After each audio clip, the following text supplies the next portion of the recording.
Do y'all see what's about to happen?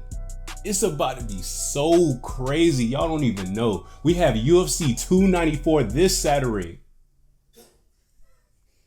For those of y'all who do not know, it's going to be live this Saturday at Etihad Arena in Abu Dhabi in the United Arab Emirates at 2 p.m. Eastern Standard Time. Y'all ready for episode 16? Y'all ready? Come on, let's go. Let's go. What's chill, world? Welcome back to another episode of Rucker the GOAT, a channel where we review everything combat sports. I'm your host, Kira, aka Rucker the GOAT. And if you're new to the channel, if you find this video helpful in any way, please consider subscribing and clicking that post notification bell so you'll be the first to know when new content becomes available. Bro, even though it's going to be earlier because we're on the other side of the world, this UFC 294 is about to be insane. If y'all don't know, in the main event and co-main event, we had two top contenders falling out of the fight, but we had even better people filling in. That's what makes this card so crazy. But enough of that, we're gonna wait. For the first fight of the night, we have Said Nurmagomedov versus Muin Gafurov. Said has a professional record of 17-3. He has 4 KOs and 5 subs. Also, he's won 4 of his last 5. Switching gears over to Muin Gafurov, he has a professional record of 18-5, 10 KOs and 7 subs. If I had to do a prediction of who's gonna win, it's gonna be evenly matched. Even though Muin Gafurov, he's only won 3 of his last 5. Said Nurmagomedov, he's won 4 of his last 5.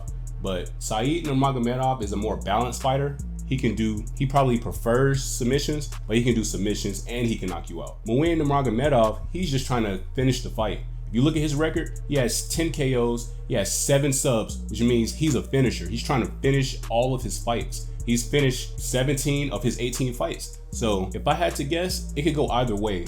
If it stays on the feet, Muin Gafurov is probably gonna get it. But if it goes to the ground, who knows? It's probably gonna be Said Nurmagomedov. But the crazy thing about this sport, anything can happen at any moment, so don't blink.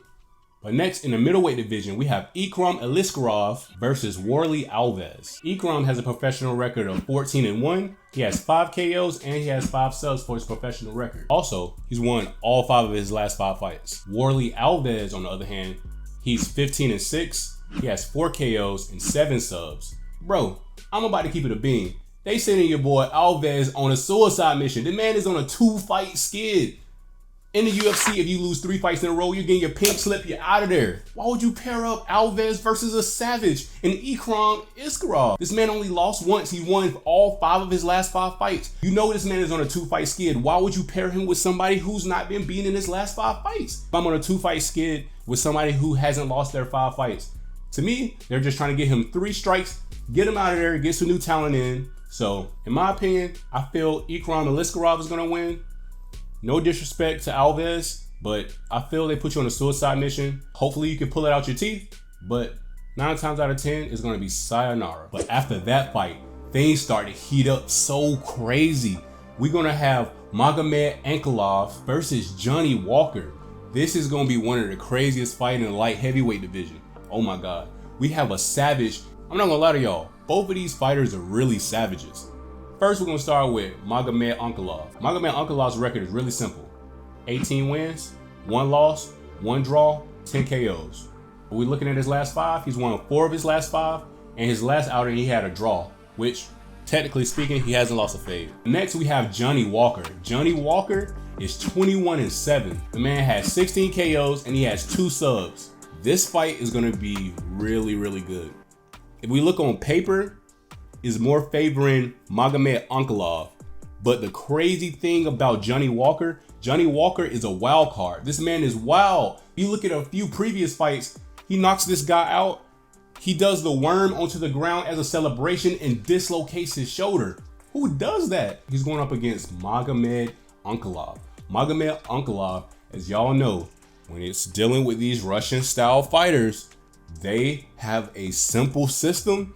They're trying to get you out of there. They're either submit you or they're gonna KO you. And in Magomed Ankalaev's case, he's a knockout artist. He is trying to finish you. He has 10 knockouts on his belt. Johnny Walker, he has way more than that. He has about 16 of those. This one in the light heavyweight division is gonna be so crazy. We don't know what's gonna happen. If I had to guess, I believe Magomed Ankalaev is gonna get it done, but I can't decisively say that because Johnny Walker is such a wild fighter, such a good fighter, such a finisher that it could go either way. One thing I do know, all fight fans are going to get their money's worth on this one. And you're going to be doing like this all night. Ooh, ooh.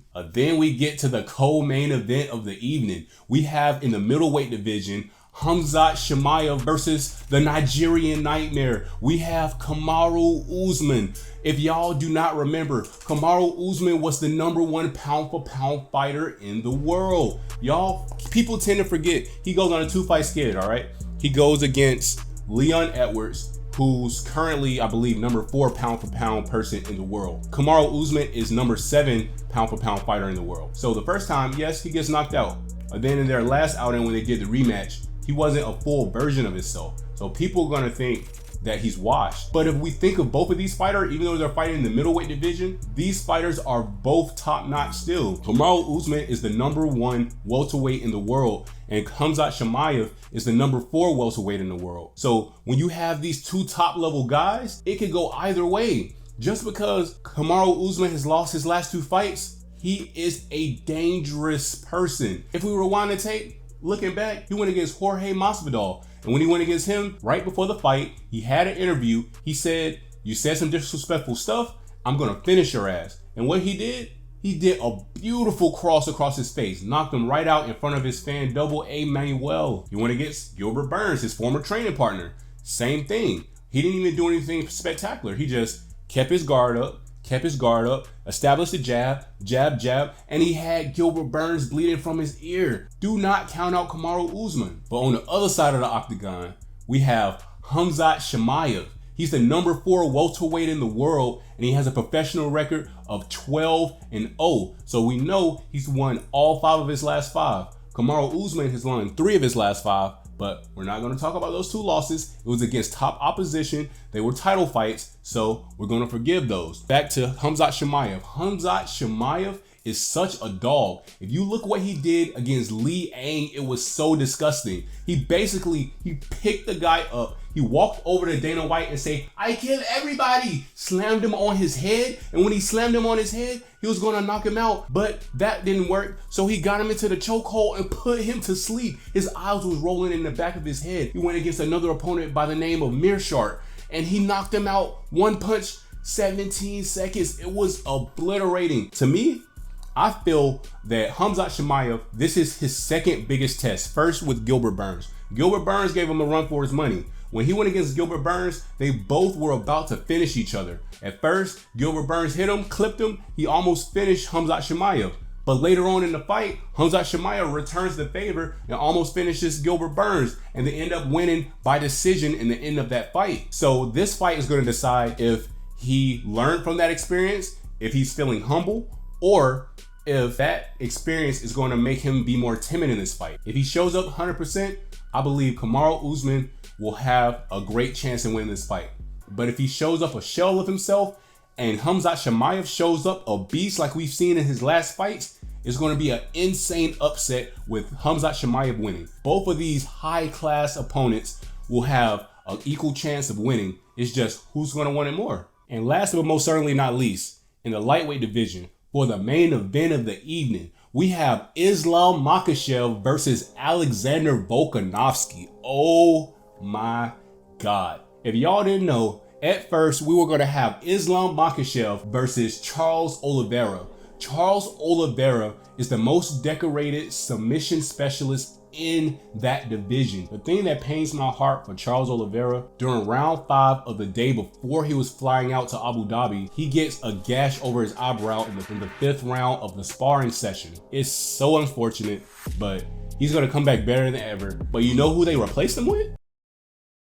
They put in Alexander Volkanovski. Alexander Volkanovski is already a current champion at the 145 division in featherweight. This win is about to be insane. If you saw their first fight, most people, including Joe Rogan himself, have said that Alexander Volkanovski actually won that fight. If everybody's saying this already was a robbery in the first go round, that man's about to get it back in blood. I ain't gonna cap with y'all. Islam Makhachev is such amazing talent. He's trained by the great Khabib Nurmagomedov, but when you're going against a hungry Alexander Volkanovski, who's scared of no person, who is a finisher, who can submit you, who has high level everything, who mixes it up almost as good as anybody else. He trains with current and former champions, one including Israel Adesanya. In my personal opinion, this one could go either way, but to me, what will make the best storyline is if Alexander Volkanovski could be going up 10 pounds from 145 to 155,